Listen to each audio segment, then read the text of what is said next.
Good afternoon all of you. कैसे हैं आप सभी? मैं माधुरी वेलकम करती हूं आपका एमडी लो क्लासेस में। देखो, आज जो मैं आपको बताने वाली हूँ वो पुराना एविडेंस एक्ट प्लस नया एविडेंस एक्ट, इन दोनों में क्या डिफरेंस है, पहले इसमें कितने पार्ट पढ़ते थे, अब कितने पढ़ने पड़ेंगे, पहले कितने सेक्शंस थे, अब कितने सेक्शंस हैं, पहले कितने चैप्टर्स हम पढ़ते थे, अब कितने पढ़ते हैं, ये सारा हम आज इसको देखने वाले हैं।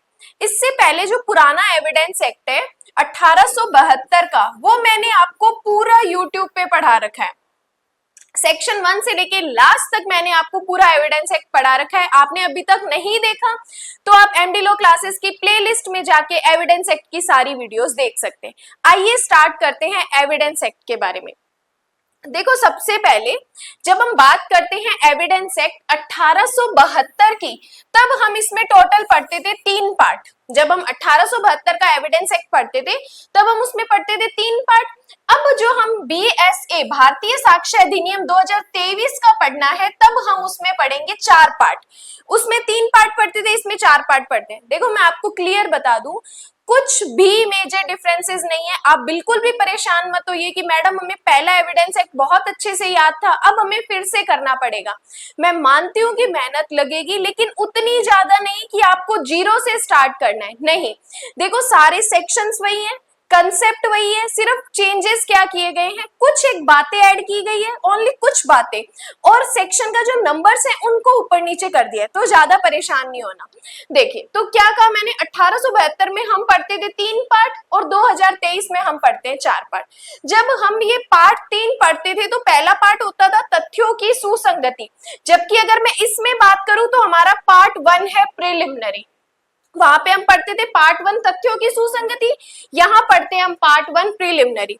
यहाँ पे सेकंड पार्ट हम पढ़ते थे सबूत के विषय में, यहाँ पर हम सेकंड पार्ट पढ़ेंगे तथ्यों की सुसंगति के बारे में। तो कहने का मतलब वहां पर चेंजेस क्या किया गया, एक पार्ट जो प्रीलिमिनरी वाला है वो ऐड किया गया है, बाकी सेम वही है। तो 1872 के एविडेंस एक्ट में पहला पार्ट तथ्यों की सुसंगति, दूसरा सबूत के विषय में, और तीसरा साक्ष्यों का पेश किया जाना और उनका प्रभाव। अब नए एविडेंस एक्ट में सबसे पहला पार्ट हमारा प्रीलिमिनरी है, सेक्शन 1 से 2। पार्ट 2 हमारा तथ्यों की सुसंगति 3 से 50। पहले तथ्यों की सुसंगति हम पढ़ते थे 1 to 55, अब हम इसे पढ़ते हैं 3 से 50। थर्ड पार्ट हम पढ़ते हैं सबूत के विषय में, जो कि 51 से 103, और पार्ट 4 हम पढ़ते हैं साक्ष्यों का पेश किया जाना और प्रभाव 104 से 170। तो सिर्फ इतना ही डिफरेंसेस है, पार्ट 3 और पार्ट 4 में डिफरेंस किया है, और सिर्फ पार्ट 1 जो है वो प्रीलिमिनरी जोड़ा है, पहले वाले में प्रीलिमिनरी नहीं होता था। अब बात करते हैं इनके चैप्टर्स के बारे में। देखो, जब पुराना एविडेंस एक्ट हम पढ़ते थे उसमें टोटल सेक्शन पढ़ते थे 167, अब नए एविडेंस एक्ट में हम पढ़ेंगे 170। ओनली 3 सेक्शंस बढ़ाए गए हैं, ज्यादा कुछ नहीं है। तो 1872 में जो पहला पार्ट हमारा होता था प्रिलिमिनरी, सेक्शन 1 से लेके 4, लेकिन यही नए एविडेंस एक्ट में प्रिलिमिनरी है हमारा सेक्शन 1 से लेके 2। सेकेंड पार्ट हम पुराने एविडेंस एक्ट में पढ़ते थे तथ्यों की सुसंगति 5 to 55, इसमें भी हमें वही पढ़ना है, तथ्यों की सुसंगति ही है, और बस सेक्शन क्या चेंजेस किए, 3 से लेके 55। पहले 5 से 55, अब हमें पढ़ना है 3 से 55। थर्ड चैप्टर वही, तथ्य जिनका साबित किया जाना आवश्यक नहीं है, इसमें भी थर्ड चैप्टर वही, तथ्य जिनका साबित किया जाना आवश्यक नहीं है। 56 से 58 पढ़ते थे, इसमें पढ़ना है हमें 51 से 53। 51 से 53, ये 50 है ना, 3 से लेके 50 तक, और थर्ड पार्ट है 51 से 53। देन बात करते हैं चैप्टर 4 मौखिक साक्ष्य के विषय में। 59 एंड 60 दो ही सेक्शन पढ़ते थे, यहाँ पर भी चैप्टर 4 मौखिक साक्ष्य में 2 ही सेक्शन हमें पढ़ने हैं, 54 एंड 55। देन बात करते हैं पार्ट 5 दस्तावेजी साक्ष्य, यहाँ पर भी हमारा पार्ट 5 वही है, दस्तावेजी साक्ष्य 56 से 93। तो आप देखो, जो अभी चैप्टर्स की सीरीज चल रही है, जो नाम चल रहे हैं दोनों चैप्टर्स के सेम है, सिर्फ आपको मेहनत कहाँ करनी है, थोड़े से सेक्शंस को ऊपर नीचे करने की। देन चैप्टर हमारा 6 है दस्तावेजी साक्ष्य द्वारा मौखिक साक्ष्य का अपवर्जन। 91 से 100 हम पढ़ते थे, यहाँ पर हमें पढ़ना है दस्तावेजी साक्ष्य द्वारा मौखिक साक्ष्य का अपवर्जन 94 से 103। देन बात करते हैं चैप्टर 7 सबूत का भार, कहां से कहां तक, 101 से 114A।